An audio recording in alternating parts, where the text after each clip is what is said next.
Hey, thanks, Crystal. The Lobos continue their winning ways last night with a 10-point, 60-50 victory over Boise State. Kendall Williams scored 8 of his 10 points in the first half, while Tony Snell chipped in with a 12-point effort.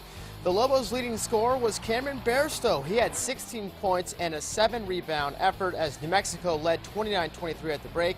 In the second half, Jamal Fenton sparked the Lobos off the bench, making 3 of his 5 shot attempts, while the rest of the team made only 3 of 17 baskets as New Mexico shot just 31% from the field. Overall this season, the Lobos are shooting 41% from the field, their lowest percentage in 51 years. Head coach Steve Alford says although it's not pretty, his Lobos continue to get the job done, mainly because of solid defense, as New Mexico held the league's highest scoring team to just 50 points.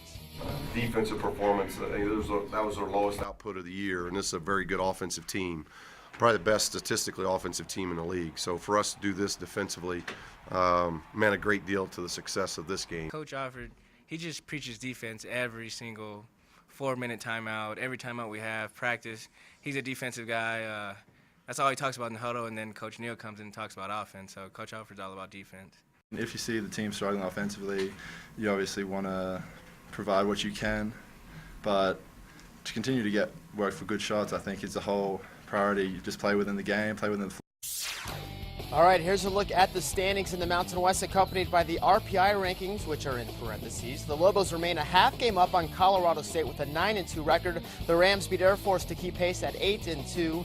Meanwhile, in Sin City, UNLV holds off San Diego State for a 72-70 win, making it a 3-way tie for third place at 6-5 overall for UNLV, San Diego State, and Air Force.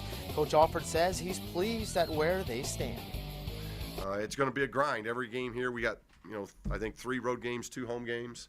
The home games are going to be really difficult home games. The road games are difficult, so that's why we got to get a lot of rest, because this stretch run is going to be really difficult. But to be 22-4 through this stretch, I just couldn't be more pleased or more happy with our team.